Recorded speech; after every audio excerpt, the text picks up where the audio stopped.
Atletico Madrid 7 साल में पहली बार ला लीगा जीती है। पिछले 10 सालों में उनका सेकंड है और सिमियोनी का भी। और ऐसा नहीं है कि बार्सिलोना और रियल मैड्रिड ने कंपटीशन नहीं दिया, बस इस बार एटलेटिको का फुटबॉल डिजर्व करता था। Hi guys, welcome to let football. I am Pranav and let's see how Atletico became the La Liga champions. Atletico की पहली गेम ही उनकी सबसे बड़ी विन थी, a 6-1 victory at home to Granada. Scorers थे Diego Costa, Angel Correa, Joao Felix and a certain summer signing Luis Suarez who scored a brace on his debut. लेकिन इस मैच का ये मतलब नहीं था कि एटलेटिको हमेशा से ही फर्स्ट थी। यूएफा कॉम्पिटिशन्स के डिले हो जाने की वजह से यूरोप में परफॉर्म करने वाली टीम्स के मैचेस डिले हो गए थे एंड उस टाइम पे ला लीगा काफ़ी अलग लग रही थी। Granada, Getafe, Real Betis, Real Madrid, even Cadiz, ये सब टीम्स कम से कम एक बार टॉप स्पॉट पे रह चुके हैं। लेकिन मोस्ट ऑफ नवंबर डेविड सिल्वा और उसकी रियल सोसिएदाद का था। अराउंड दिसंबर एटलेटिको ने फर्स्ट स्पॉट लिया, जो कि वो डिजर्व करते थे। 10 गेम्स में सिर्फ 2 गोल्स कंसीड किए थे, वो भी जब मैचेस ऑलमोस्ट जीत चुके थे। बारसा को 1-0 हरा के इस्टेब्लिश कर दिया था कि this one is for real. Atletico को टॉप पे भेजने में रियल मैड्रिड और बारसा का थोड़ा हाथ तो था।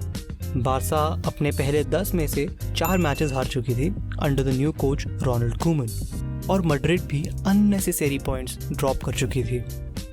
एटलेटिको बहुत अच्छा खेल रही थी, लेकिन उनका तरीका भी नया था। सिमियोनी ने अपनी टीम को 4-4-2 से एक फ्लेक्सिबल और पोजेशन बेस्ड 3-5-2 में खिलाना शुरू किया। गाबी, गोडीन और राउल गार्सिया जैसे सीजन प्लेयर्स तो नहीं थे, उनकी जगह नए थोड़े ज़्यादा अटैकिंग प्लेयर्स आए। एक्सपेंसिव टैलेंट्स जैसे फीलिक्स और लेमार, जो कि सुआरेज जैसे क्लिनिकल फिनिशर के लिए चांसेस क्रिएट करेंगे। एक और नया एडिशन था मारियो हेर्मोसो। भले ही गोडिन जैसे वो टैकल नहीं मारता, लेकिन वो ऑन द बॉल उतना ही अच्छा है। थॉमस पार्टे के आर्सेनल ट्रांसफर के बाद कैप्टन कोके ने सेंट्रल प्लेमेकर का रोल लिया, जहां पहले गाबी खेलता था। दोनों के प्लेइंग स्टाइल्स डिफरेंट है और कोके ऑन द बॉल और बिल्डिंग मूव्स में बहुत अच्छा है। सुआरेज की साइनिंग के बाद सिमियोनी को लगा कि अब लॉन्ग बॉल खेल के सुआरेज को भगाने का कोई फायदा नहीं है, तो इसलिए टीम ने ज़्यादा बिल्डअप प्ले शुरू किया ताकि सुआरेज को बॉल डेंजरस एरियाज में मिल सके। इससे सुआरेज का भागना कम हुआ और एटलेटिको की एक नई अप्रोच बाहर आई।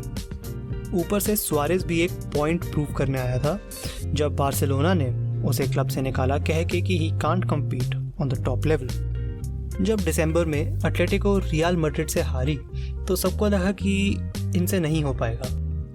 एटलेटिको ने अगली 8 गेम्स जीतकर इस स्टेटमेंट का जवाब दिया।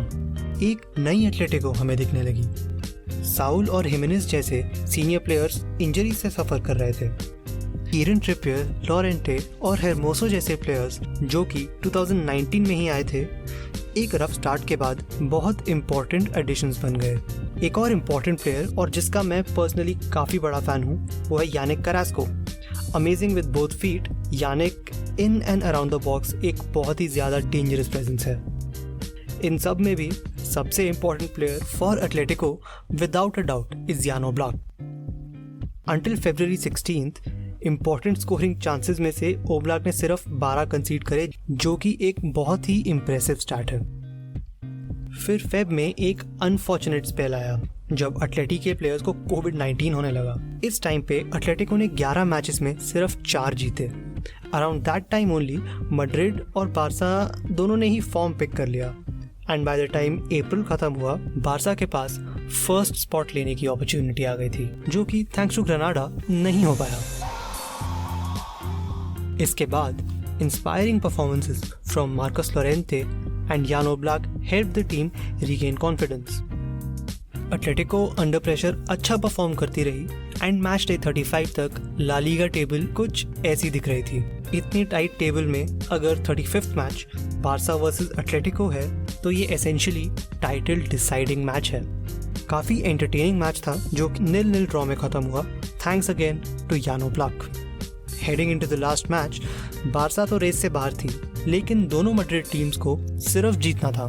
एटलेटिको को लीग सील करने के लिए एंड रियल को अपनी होप्स जिंदा रखने के लिए कि अगर एटलेटिको हार जाए। बस कह सकते हैं कि रियल के लिए मुश्किल था क्योंकि दे फेस रियल जो कि रेलीगेटेड रियल वायाडोलिड से बेटर टीम है।